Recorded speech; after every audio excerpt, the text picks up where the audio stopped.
ஆளுங்கட்சியாக திராவிட முன்னேற்ற கழகம் ஆட்சிக்கு வந்த பிறகு யாரை விமர்சனம் செய்தார்களோ அவர்களுக்கு ரத்தன கம்பளம் விரித்து வரவேற்ற காட்சியை ஊடகம் பத்திரிகையும் மக்களிடத்திலே காண்பிக்கப்பட்டது. இன்றைக்கு கேலோ இந்திய விளையாட்டு மிக ஆடம்பரமாக நடத்தி காட்டினார்கள். திராவிட முன்னேற்ற கழக ஆட்சியிலே பாரத பிரதமரை அழைத்து சென்னைக்கு அழைத்து அதை நடத்தினார்கள். செஸ் ஒலிம்பியட் விளையாட்டு அதையும் நேரடியாக தமிழ்நாட்டுக்கு பாரத பிரதமரை வரவழைத்து அந்த நிகழ்ச்சியை பிரம்மாண்டமாக நடத்தி காட்டியவர் இன்றைய முதலமைச்சர் ஸ்டாலின்.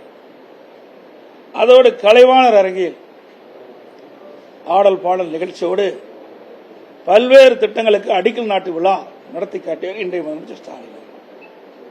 ஆக ஆளுங்கட்சியாக இருக்கின்ற பொழுது ஒரு நிலைப்பாடு, எதிர்க்கட்சியாக இருக்கின்றது ஒரு நிலைப்பாடு. திரு ஸ்டாலின் அவர்கள் எதிர்க்கட்சி தலைவராக இருந்த பொழுது மாண்புமிகு பாரத பிரதமர் நரேந்திர மோடி அவர்கள் சென்னைக்கு வந்த பொழுது அவருக்கு திரு ஸ்டாலின் உட்பட அவர் கட்சி சேர்ந்தவர்கள் கருப்பொடி காட்டினார், கருப்பு பலூன் விட்டார். எதிர்கட்சியாக இருக்கின்ற பொழுது இப்படிப்பட்ட நிலைப்பாடு. ஆளுங்கட்சி வந்த பிறகு நான் ஏற்கனவே குறிப்பிட்ட நிலைப்பாடு. அது மட்டுமல்ல, பாரத பிரதமர் நரேந்திர மோடி அவர்கள் சென்னைக்கு வந்த பொழுது வெள்ளை குடை பிடித்தவர், எதிர்கட்சியாக கருப்பு குடை பிடித்தவர். இதுதான் திமுகவுடைய நிலைப்பாடு, இன்றைய முதலமைச்சர் ஸ்டாலினுடைய நிலைப்பாடு.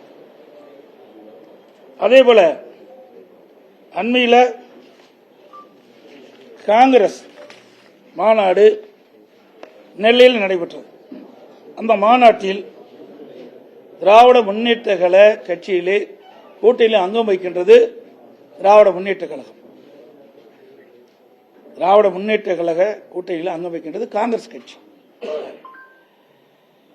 அதனுடைய காங்கிரஸ் கட்சியுடைய பொதுச் செயலாளர் மரியாதைக்குரிய கிறிஸ் சோடங்கர் அவர் பேசுறாரு,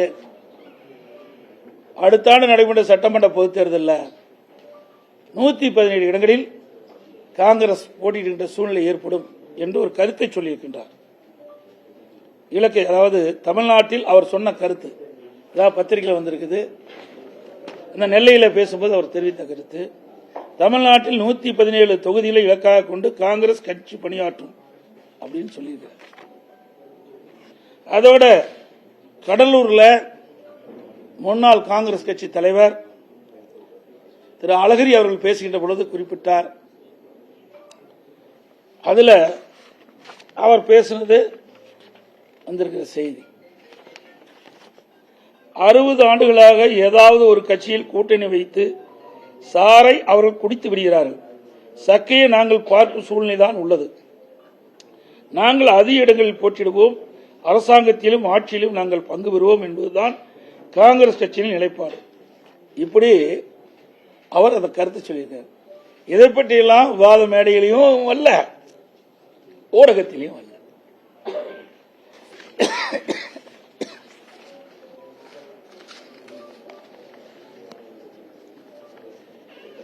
நான் உள்துறை அமைச்சரை சந்திக்கிறேன் என்று எல்லா ஊடக நண்பர்களுக்கும் தெரிவித்துட்டேன், பத்திரிகையிலும் தெரிவித்துட்டேன். அதையும் நீங்க வெளிப்படுத்தினீங்க. 16ஆம் தேதி இரவு மாண்புமிகு உள்துறை அமைச்சர் அமித்ஷா அவர்களை சந்திப்பதாக நான் சொன்ன செய்தி எல்லாம் வெளியிடப்பட்டது. அதன் அடிப்படையிலே இரவு அவரை நான் சந்திக்க சென்றேன். என்னோடு கட்சியுடைய மூத்த தலைமை கழக நிர்வாகிகள், எங்களுடைய மாநில உறுப்பினர்கள் எல்லாம் சென்று அவர்களை சந்தித்து விட்டு வந்தேன். கால நேரம் அதிகமான காரணத்தினால அப்பொழுது எங்கோடு இருந்தவர்கள் எல்லாம் 10 மணிக்கு நீங்கள் செல்லுங்கள், நான் பேசிவிட்டு வருகிறேன் என்று சொன்ன பிறகு அவர்களெல்லாம் சென்றார்கள். நான் காலையில் மரியாதைக்குரிய மாண்புமிகு இந்திய நாட்டுடைய குடியரசு துணை தலைவர் அவர்களை நேரடியாக ஒரு இல்லத்தில் சந்தித்து அவருக்கு வாழ்த்து கூறினோம்.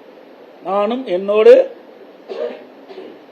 எங்களுடைய கட்சி மூத்த நிர்வாகிகள் மாநில உறுப்பினர்கள் சென்று அவர்களுக்கு வாழ்த்து தெரிவித்தோம். அப்பொழுதும் நான் அரசாங்க காரில் தான் பயணம் செய்தேன்.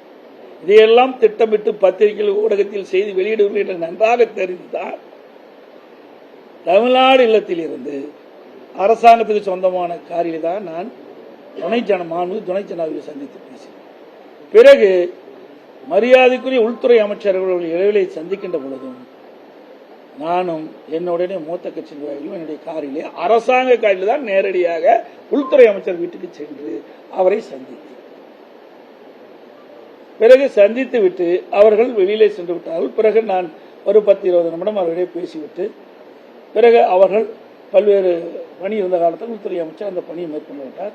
நான் வீட்டிலிருந்து வெளியில் ஒரு காரில் என் முகத்தை துடைக்கிறேன். அப்பொழுது அதை எடுத்து அரசியல் பட்டியல் வெக்கமாகவும் வேதனையாகவும் இருக்கு. தமிழ்நாட்டிலே ஊடகம் பத்திரிகையும் இந்திய நாட்டுக்கு ஒரு முன்னுதாரணமாக விளங்கக்கூடிய பத்திரிகை ஊடகம் இப்படி தரம் தாழ்ந்து இதை வெளியிடுவது எந்த விதத்தில் சரியாக சிந்தித்து பாருங்கள்.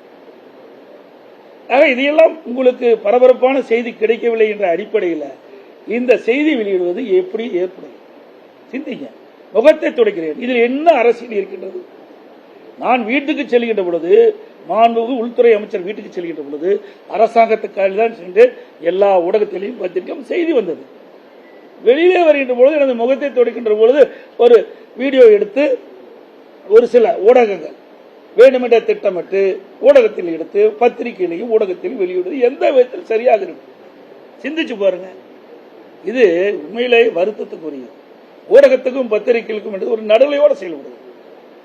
ஒரு தலைவரை வேண்டுமென்றே ஒரு கட்சியுடைய பொதுச் செயலாளரை திட்டமிட்டு இதை அவதூறாக செய்தி வெளியிடுவது சரியில்லை என்பதை மட்டும் நீங்கள் உணர வேண்டும்.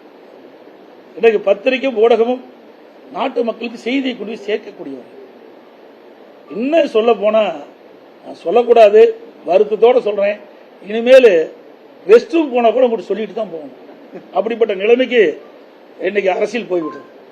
இனிமேல் நான் பொதுச் செயலாளர் ரெஸ்ட் ரூம் போனா பத்திரிகையில் உடனே இந்த ரெஸ்ட் ரூம் போறேன்னு சொல்லிட்டு போக வேண்டிய நிலைமைக்கு இன்றைக்கு ஒரு சூழ்நிலை ஏற்பட்டுள்ளது அச்சத்தின் அடிப்படையில் சொல்றேன்.